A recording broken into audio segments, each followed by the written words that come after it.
Hello students. तो आज मेरे हाथ में जो किताब है वो क्लास फिफ्थ की है।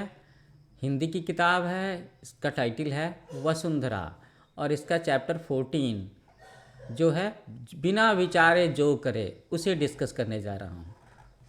और आप देख रहे हैं मेरा educational channel new age coaching, ठीक है ना। तो हम लोग इस चैप्टर 14 को शुरू करते हैं जिसका नाम है बिना विचारे जो करे। तो इसे हम लोग इंग्लिश में अगर कहना चाहें तो क्या कहेंगे, है ना। तो हम लोग इंग्लिश में कहेंगे, ये इस चीज़ से रिलेटेड है कि think before you act. Think before you act, कि आप जो कुछ भी करने जा रहे हो, एक्शन लेने जा रहे हो, उससे पहले क्या कर लो, थिंकिंग कर लो, सोच विचार कर लो, इसी के बारे में है। तो अक्सर हमारे घर में जो बड़े लोग होते हैं ना, वो जूनियर्स को, यंग एज के लोगों को सिखाते रहते हैं कि भैया जो भी कुछ करना है सोच समझ करके करो, और नहीं तो फिर क्या होगा, बिना विचारे जो करे सो पीछे पछताए, है ना। उससे कोई गलती हो सकती है, लॉस हो सकता है और उसे पश्चाताप करना पड़ेगा। तो किसी भी काम को शुरू करने से पहले हमें कौन कौन से काम करने चाहिए, और अगर ऐसी कोई बात मन में आती है तो 3 काम कौन कौन हो सकते हैं, है ना। तो मैं आप सारे स्टूडेंट से ये उम्मीद करूँगा कि आप कोई भी काम को, किसी बड़े काम को शुरू करने से पहले जो कुछ भी करते हो, 2-4 चीज़ें उसमें से कमेंट में लिख करके भेजो। तो इस चीज़ को, ये जो थॉट है बिना विचारे जो करें, उसे हम एक कहानी के जरिए समझेंगे। तो कहानी शुरू होती है कि किसी समय बासलगढ़ राज्य में विक्रमसेन नाम का राजा राज करता था।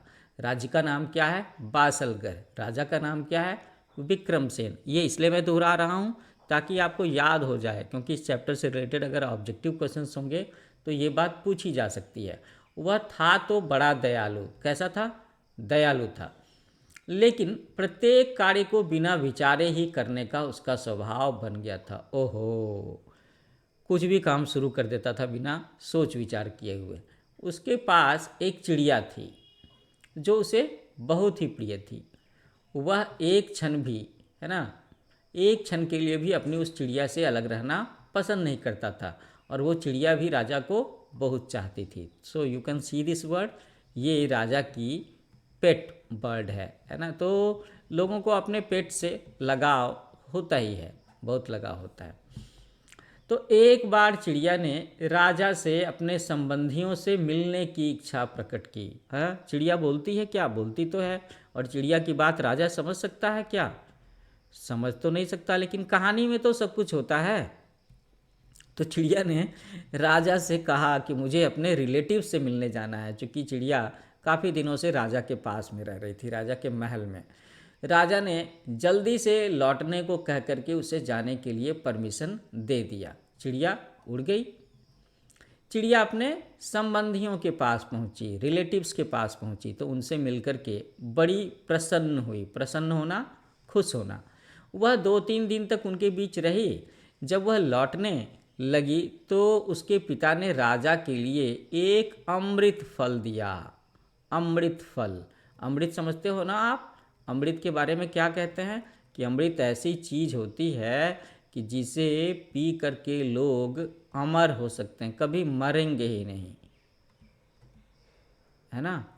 जिसे पी करके अमर हो जाएं, ऐसा असर होता है। तो जितने भी देवता वगैरह हैं ना, उन सब लोगों ने अमृत पिया हुआ है, तभी वो अमर हैं। और समुद्र मंथन से अमृत निकला था, तो उसकी कहानी मैं बाद में आपको सुनाऊंगा। ओके। तो क्या हुआ कि चिड़िया वापस राजा के पास लौटने वाली थी, तो चिड़िया के पिता ने क्या दिया, चिड़िया के पिता ने चिड़िया को एक अमृत फल दिया कि ये ले जा करके तुम राजा को गिफ्ट में देना। चिड़िया खुशी खुशी फल लेकर के उड़ चली। रास्ते में रात हो गई। तब उसने विचार किया, ओहो, चिड़िया सोचती थी, तो उसने क्या विचार किया कि क्यों ना रात पेड़ पर गुजार करके सुबह को महल पहुँचे। अच्छा सोचा। तो वह पास ही एक पेड़ पर बैठ गई। अच्छा, यहाँ एक छोटा सा सवाल है कि चिड़िया खुश क्यों थी।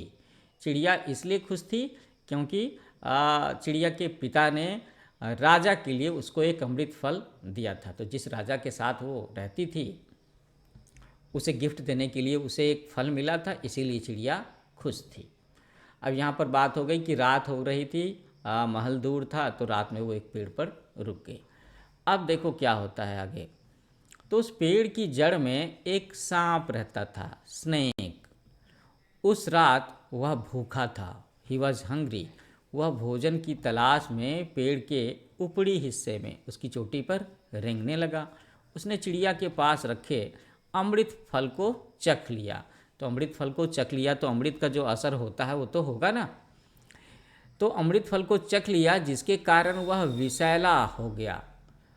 ओहो, सांप ने अमृत फल को चख लिया तो सांप के मुंह का जो जहर है वो अमृत फल में चला गया, इसलिए वो फल विषैला हो गया, पॉइजनस हो गया, जहरीला हो गया। ऐसा हुआ। तो अब तो चिड़िया उस फल को नहीं खिला सकती, लेकिन चिड़िया को ये बात पता चली कि नहीं पता चली। तो सुबह फल लेकर के चिड़िया महल में पहुंची और राजा को भेंट कर दिया, गिफ्ट में दे दिया। राजा बहुत प्रसन्न हुआ कि भाई उस चिड़िया ने उसका इतना ख्याल रखा और गिफ्ट लेकर के आई है। राजा ने फल खाने का विचार किया ही था कि मंत्री ने राजा से कहा कि महाराज, फल को खाने से पहले इसका परीक्षण करवा लीजिए। परीक्षण करना, टेस्ट करना, है ना। तो राजा को ये बात ठीक लगी। उसने एक पशु पर फल का परीक्षण करने का विचार किया, एक जानवर पर, कि किसी जानवर को इस फल का छोटा सा हिस्सा खाने को दिया जाए। फल का एक टुकड़ा एक कुत्ते को खाने दिया गया, लेकिन हम लोग जान रहे हैं ना कि उस फल को सांप ने काट खाया था तो वो अमृत फल जहरीला हो गया था, इसीलिए फल का वह टुकड़ा खाते ही कुत्ता मर गया। इस प्रकार वह अमृत फल विष फल हो गया, है ना। जहाँ कि असल में ये बात होनी चाहिए थी कि अमृत फल खा करके राजा को ताकत मिलनी चाहिए थी, अमर हो जाने वाली बात होनी चाहिए थी। उसका उल्टा असर दिख गया कि भाई वो तो विष फल हो गया था, जहरीला फल हो गया था। अब ये देख करके राजा को क्रोध आ गया है ना। वो एंग्री मैन बन गया, गुस्सैल हो गया। उसने चिड़िया से कहा कि धोखेबाज चिड़िया, मुझे मारना चाहती थी, ले अब तू मर। और ये कह करके राजा ने चिड़िया को मौत के घाट उतार दिया और उस फल को भी महल के बगीचे की बीचों बीच ज़मीन में गड़वा दिया, ताकि कोई और उस फल को ना खा सके और किसी और को नुकसान ना पहुँचे। तो देखो यहाँ पर मुझे लगता है कि राजा से एक गलती हो गई कि उसने गुस्से में आकर के बिना कोई सोच विचार के उस चिड़िया को मौत की घाट उतार दिया, मार डाला, है ना। उसको लगा कि चिड़िया शायद उसे धोखा देकर के मारना चाहती थी, लेकिन ऐसा तो नहीं है। हम लोग तो चिड़िया का स्वभाव समझ रहे हैं। तो धीरे धीरे राजा इस बात को, इस घटना को भूल गया। कुछ समय के बाद उसी स्थान पर एक पौधा उग गया जहाँ पर वो अमृत फल बोया गया था। वह धीरे धीरे बड़ा होकर के एक पेड़ बन गया। कुछ दिन के बाद उस पर फल लगने लगे जो अमृत फल के जैसे ही दिखते थे, जैसा कि चिड़िया लेकर के आई थी।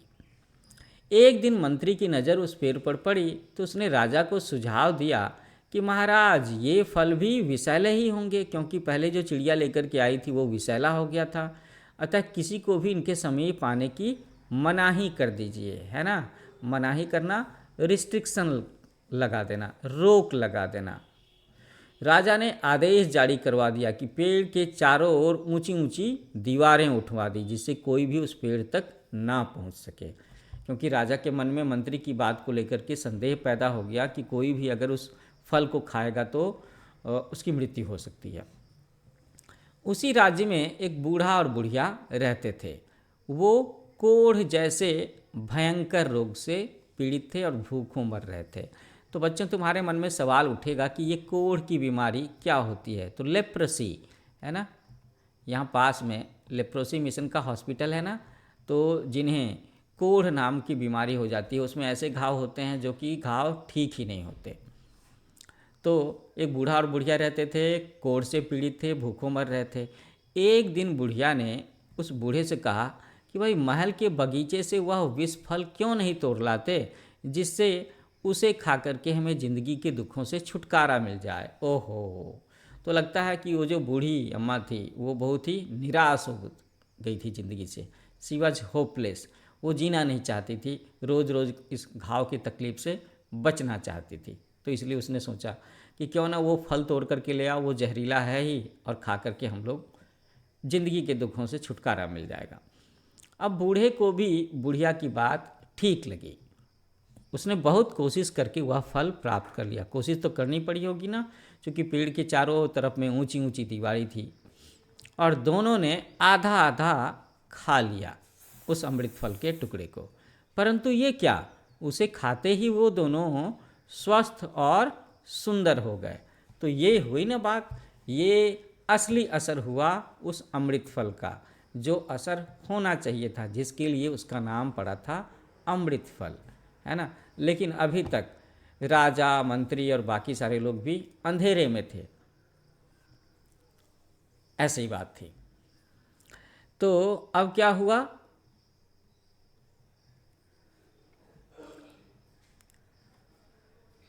कि राजा के उस अमृत फल वाले पेड़ से उस फल को तोड़ करके बूढ़े और बुढ़िया ने आधा आधा खा लिया, और उससे अमृत फल के जैसा ही असर हुआ, और इसकी वजह से वो दोनों स्वस्थ और सुंदर हो गए, क्योंकि वो अमृत फल था। मैंने बताया ना कि अमृत ऐसी चीज़ होती है जिसे देवता लोग पी करके अमर हो गए। तो अमृत शब्द ऐसा ही है, ऐसी चीज़ जिससे काफ़ी सारा हेल्थ बेनिफिट होने वाला हो, जिससे आप फिजिकली फिट हो जाओ। और लोग बोलते हैं कि लोग अमर हो जाते हैं, इमोर्टल हो जाते हैं। अमर को हम लोग क्या बोलेंगे, जो ना मरे, है ना, जिसे मृत्यु प्राप्त ना हो। और इसे इंग्लिश में बोलते हैं IMMORTAL। कभी कभी सुना होगा ना, मनुष्यों के बारे में क्या कहते हैं, मैन इज मॉर्टल, मनुष्य मरणशील है, तो उसका उल्टा होगा इमॉर्टल, अमर हो जाना। तो बूढ़ा और बुढ़िया ये दोनों आधा आधा फल खा करके बिल्कुल स्वस्थ और सुंदर हो गए, उनकी कोढ़ की बीमारी खत्म हो गई। अब ये देख करके वो दोनों बड़े अचरज में पड़ गए, है ना, सरप्राइज्ड हो गए कि अरे ये क्या हुआ, कि हम लोगों ने तो ये फल खाया था कि खा करके मर जाएंगे तो इस ज़िंदगी के कष्ट से छुटकारा मिलेगा। लेकिन यहाँ तो उल्टा ही हो गया कि वो दोनों के दोनों स्वस्थ हो गए। उन्होंने राज दरबार में आकर के ये सारी की सारी बात राजा को बताई। अच्छा, तो इस बात से तो मैं कहूँगा कि ये बूढ़ा और बुढ़िया बड़े अच्छे नागरिक थे, तभी तो उन्होंने ये वाली बात आकर के राजा को बताई। अब क्या हुआ होगा कि राजा को ये समझने में देर ना लगी कि वो फल वास्तव में अमृत फल ही था। और यही सोच करके तो चिड़िया लेकर के आई थी, यही सोच करके तो चिड़िया के पिता ने राजा के लिए वो फल गिफ्ट में भिजवाया था। लेकिन अब क्या हो सकता था, राजा अपनी मूर्खता पर पछता रहा था। उसने प्रतिज्ञा की, है ना, कि आगे से वह कोई भी काम बिना अच्छी तरह से सोचे विचारे नहीं करेगा। तो राजा ने कौन सा काम बिना सोचे विचारे किया था, मैंने बताया था ना कि राजा ने जैसे ही उस फल को खा करके कुत्ते को मरते देखा तो उसने चिड़िया को धोखेबाज कहा, और पनिश करने के लिए राजा ने उसको मार डाला था, जो काम राजा को नहीं करना चाहिए था, थोड़ा सोच विचार करना चाहिए था। उसने महल के पास एक सुंदर मंदिर का निर्माण करवाया, एक टेम्पल बनवाया, और चिड़िया की याद को सदा के लिए अमर कर दिया कि वो चिड़िया जो राजा का इतना भला चाहती थी। इसीलिए कहा गया है कि बिना विचारे जो करे सो पीछे पछताए। तो जब भी आपके पास में मौका हो, कोई बड़ा काम करने जा रहे हों, तो क्या करना है, सोच विचार करना है। Think before you act. ये बात मैंने कही थी ना इस कहानी की शुरुआत में। ओके, तो एक बार जल्दी से शब्दार्थ देख लेते हैं। स्वभाव, आदत, नेचर बोलते हैं ना हम लोग, संबंधी, रिश्तेदार, रिलेटिव्स, अनुमति, परमिशन करना, अलाउ करना, स्वीकृति, इजाज़त देना। पॉइजनस, विषैला का मतलब होगा पॉइजनस, जहरीला। परीक्षण, टेस्ट करना। सुझाव, सजेशन, एडवाइस। समीप, करीब आना, है ना, नज़दीक आना। भयंकर, अचरज, भयंकर का मतलब डरावना, अचरज का मतलब आश्चर्य। वास्तव में मतलब रियली क्या होता है, असल में क्या होता है। निर्माण, का मतलब है बनाना। और इस कहावत में जो लिखा है ना कि पाछे पछताए, मतलब पीछे, बाद में, ये है। तो स्टूडेंट्स, आई होप आपको ये स्टोरी अच्छी लगी होगी और आगे से आप भी अपनी ज़िंदगी में जब भी कोई बड़ा काम करने वाले होंगे तो किसी बड़े से सीनियर से पूछताछ कर लेंगे या उसके बारे में थोड़ा सा सोच विचार कर लेंगे, है ना। Think before you act. तो इसके साथ ही ये चैप्टर ख़त्म होता है। एक बार फिर से बताता हूँ कि मेरा चैनल है न्यू एज कोचिंग। आने वाले समय में आपको हिंदी के अलावा इंग्लिश, ईवीएस, इंग्लिश ग्रामर के भी काफ़ी सारे चैप्टर्स के एक्सप्लेनेशन, उसकी समरी, सॉल्यूशंस मिलेंगे। तो जिन स्टूडेंट्स ने अभी तक सब्सक्राइब ना किया है, अभी जल्दी से इस चैनल को सब्सक्राइब करें बेल आइकन के साथ में। और इस चैनल पर ना आपकी किताब के चैप्टर्स के अलावा बहुत सारी स्टोरीज भी हैं, फ्रीडम फाइटर्स के बारे में हैं, साइंटिस्ट के बारे में हैं, बायोग्राफीज़ भी हैं और काफ़ी सारे जनरल नॉलेज के फैक्ट्स भी हैं जो आपको काफ़ी इंटरेस्टिंग लगेंगे, आपकी जानकारी में बढ़ोतरी करेंगे, है ना। You will be A smart student. So thank you for watching. मिलते हैं नए वीडियो में नए चैप्टर के साथ में। Happy learning with new age coaching.